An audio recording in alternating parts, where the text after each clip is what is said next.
Ann Curtis papalitan na nga ba ni Bella Padilla sa magpasikat at Queen Amber Torres? Deserve ba ang kanyang pagkapanalo? Yan at iba pa ang pag-uusapan natin ngayong araw, pero bago ang lahat, kamusta kayo mga kaparokya? Ako si Mervin at nandito akong muli para pag-usapan ang mga ganap sa loob at labas patungkol sa dalawang noontime show sa bansa, ang It's Showtime at Eat Bulaga. Subalit para maumpisa natin ang ating kwentuhan, ay humihiling ako na pakisubscribe ang aking YouTube channel. Pakiclick ang bell icon para una kayong manotify sa mga bagong video na ilalabas ko. At pakidamay nyo na din na i-follow ang aking Facebook page na Mega TV at ang aking TikTok account na Kaparokya TV. Maraming salamat! So yun nga mga kaparokya, upon checking sa official Facebook page ng Tape Defender, ay nirepost nito ang isang post ng isang page na tila muling magbabalik ang sinusuporta nitong TV production na Tape Incorporated or Television and Production Exponent Incorporated. At ayon sa post nito, it's official. Halos host-led production outfit Tape Incorporated gears up for exciting comeback. After a short break, the powerhouse outfit Television and Production Exponent Incorporated or Tape Incorporated is back with the bang following a major corporate overhaul. These strategic changes are all towards supercharging its operation, ensuring top-notch efficiency and unleashing a new wave of creativity. So yun nga mga parokya, muling magbabalik di umano ang dating producer ng Eat Bulaga at tila target nito hindi lang ang online platform kundi pati na din ang paghawak ng artista or talent, concert event, music recording, film production at marami pang iba.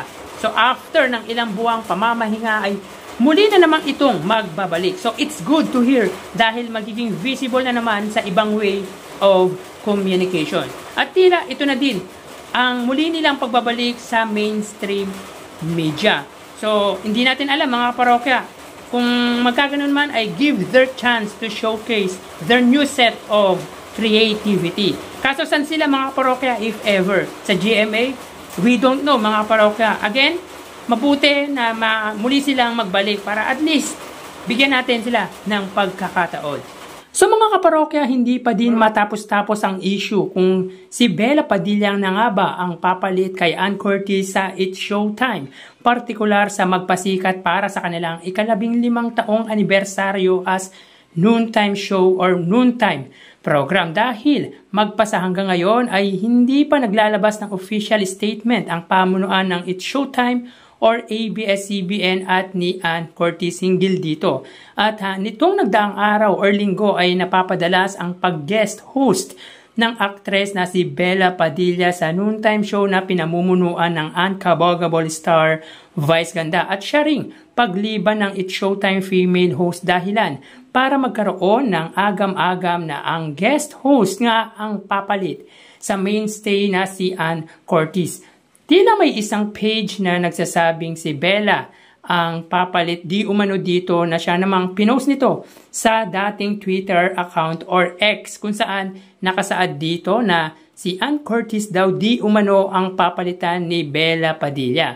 TV host magpapaalam na sa It's Showtime. So lalong lumakas ang usap-usapan nga na dahil ang naglabas ay mula sa followers ng ABS-CBN. Well, hindi matapos-tapos or hindi matatapos ang usaping ito hanggat hindi nagpapahayag ang pamunuan ng It's Showtime or maybe si Ann Curtis dahil sila lang ang pwedeng maglabas ng detalye hinggil dito. And upon checking sa official Facebook page ni Ann ay nasa Negros Oriental ito or sa Dumaguete City para mag-shoot ng upcoming teleserye ng kapamilya na It's Okay Not To Be Okay kasama sina Joshua Garcia at Carlo Aquino.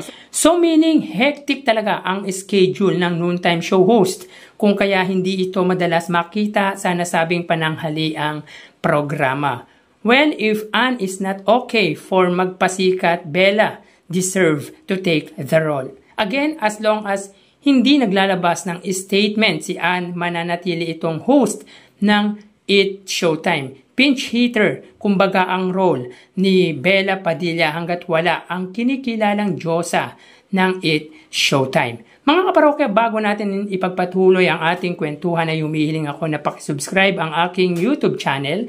Pakiclick ang bell icon para una kayong manotify sa mga bagong video na ilalabas ko.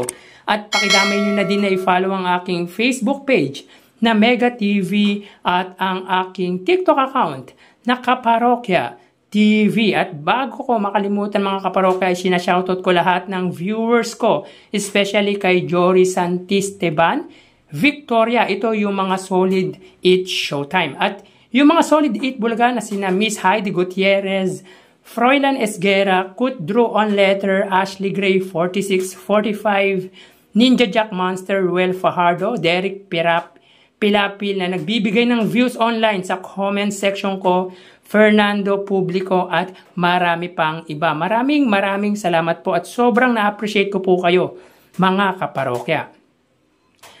So yun yung mga parokya na iuwi na ni Queen Amber Torres ang corona ng Barangay Cinema Child Star of the Year ng It Bulaga, kung saan nakalaban ito sa top 4 sina Miggy, Migs at Anastasia.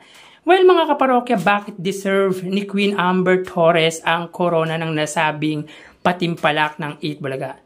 Dahil consistent siya mula sa pag-entrance nito sa performance at sa acting. Well, nakakatuwa at ang cute niya sa entrance pa lang na may pa-red carpet at tila mas nakakatuwa siya nung pinabati siya ni Miles Ocampo sa mga kababayan nito sa Cavite, kung saan nagtanong ito kung nanonood daw ba yung taga Cavite.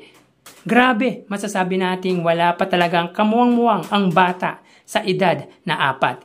Hindi niya alam na napapanood siya live on television, which is para sa akin ay nagpalakas ng karisma ng bata.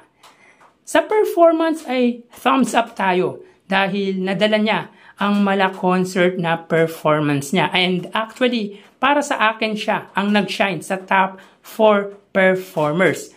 Well, kudos din naman sa mga gumanap sa eksena ng acting portion dahil hindi madadala ang mga bata kung hindi sa tulong ng mga It Bulaga host. So even sa acting ay mas nag-shine si Amber dahil ang galing din ng ginawa ni Maine Mendoza, dahilan para lumabas ang luha ng bata na tila natural lang na eksena or yung pag-iyak nito.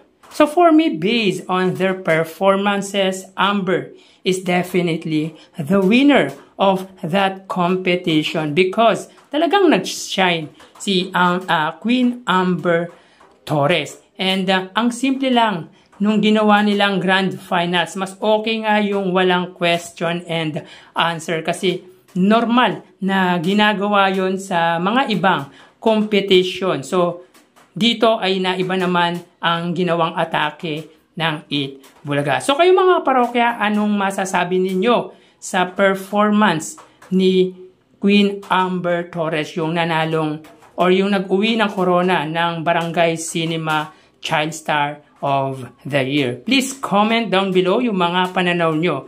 So mag-ingat po tayo mga kaparokya at thank you and God bless.